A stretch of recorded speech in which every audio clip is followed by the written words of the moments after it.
Bonjour, aujourd'hui on va faire des exercices sur les fonctions en Python.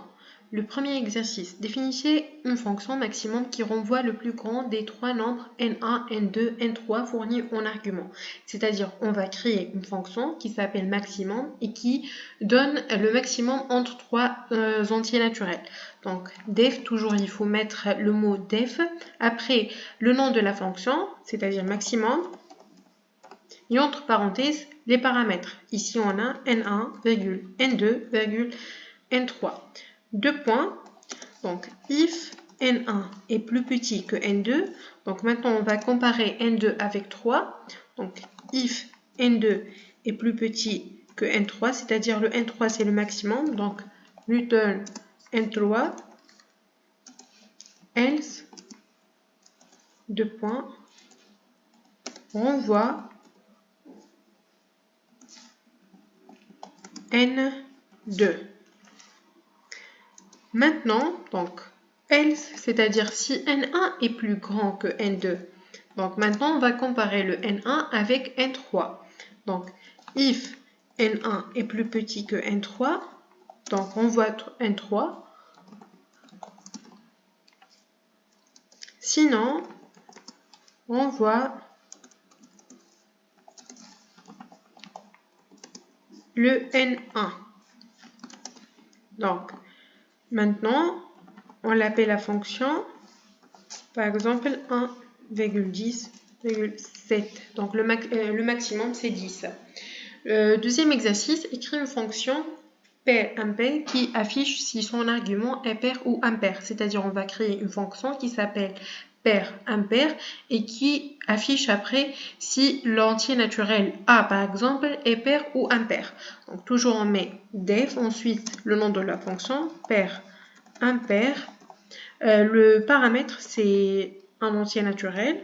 Donc, if A pourcentage 2 égale à 0, c'est-à-dire si le reste de la division euclidienne 1 sur 2 est égal à 0, donc print, ici en fait le résultat, la sortie de la fonction pair impair c'est d'afficher, c'est-à-dire on va utiliser print. Sinon, elle renvoie une variable, soit un entier naturel, soit une chaîne, donc on utilise return.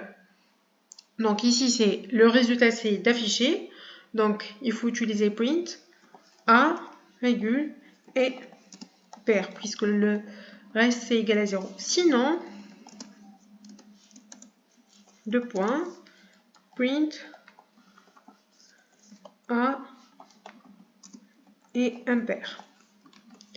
Donc, par exemple, ici, j'appelle la fonction A égale à 2, donc c'est pair, c'est vrai.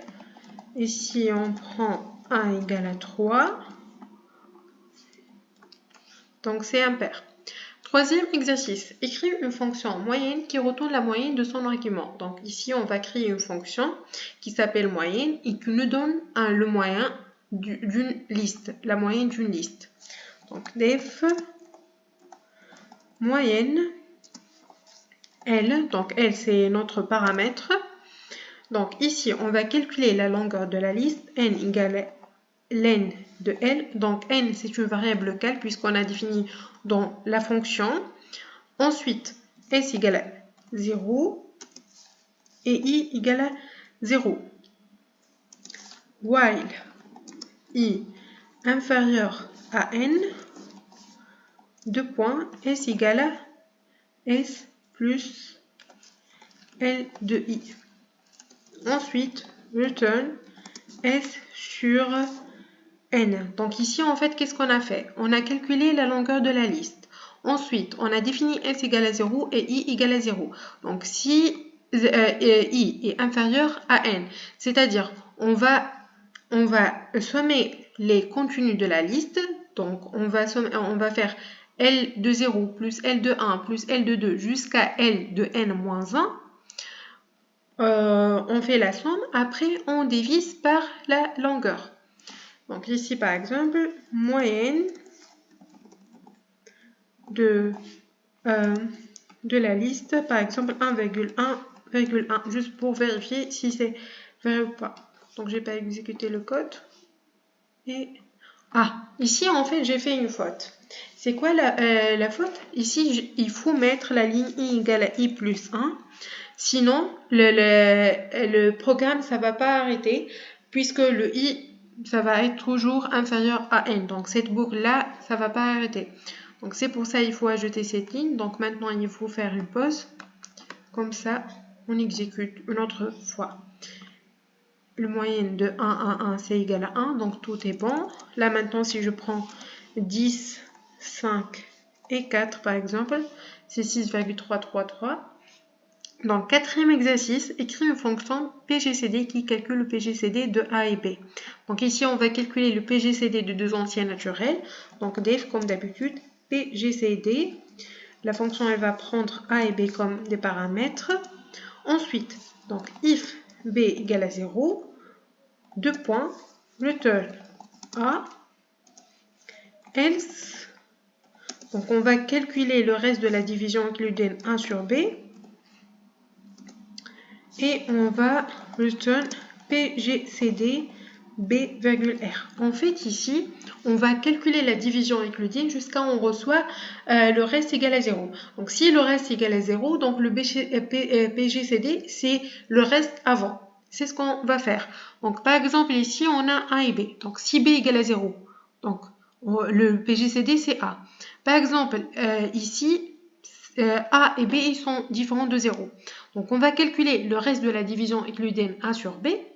Donc, si le reste de la division euclidienne, donc après, on va calculer la division euclidienne de B sur A, sur R.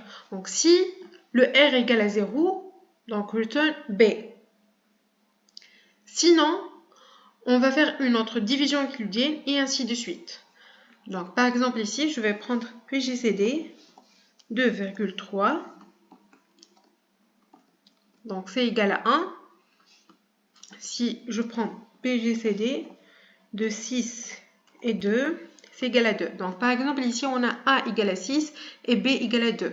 Donc, B, c'est différent de 0. Donc, on va calculer la division euclidienne entre 6 et 2. Donc, le reste, c'est égal à 0. Donc, on va calculer le PGCD entre 2 et 0.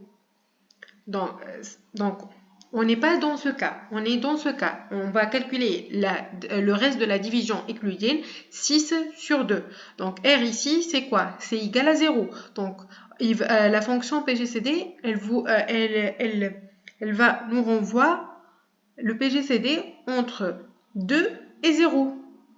Et c'est quoi le PGCD entre 2 et 0? C'est 2, puisque le B, c'est égal à 0. J'espère que vous avez compris. Ensuite, écris une fonction PPCM qui calcule le PPCM de A et B.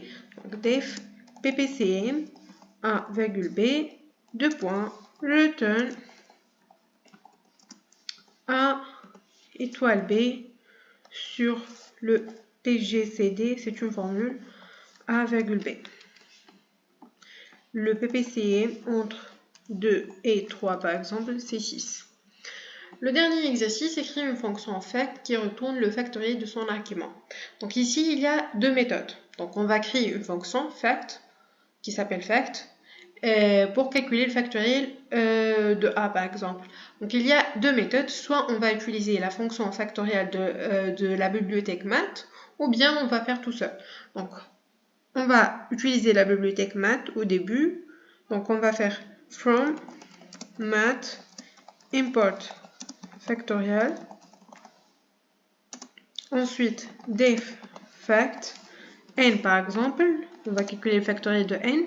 Donc, return factorial de n. Après, on appelle fact de 3. La deuxième méthode, def fact n, deux points, f égale à 1, on va définir une variable locale, f égale à 1, i égale à 1, while i inférieur à n plus 1, donc i c'est égal à 1, après 2, après 3, jusqu'à n. F égale à f fois i, c'est-à-dire f elle va être de 1 fois 2 fois 3 jusqu'à n. Bien sûr, il ne faut pas oublier le i égale à i plus 1. Ensuite, return f. Donc maintenant, fact 2, 3, c'est 6. Donc on va s'arrêter ici pour aujourd'hui. Merci, on se voit dans un autre vidéo.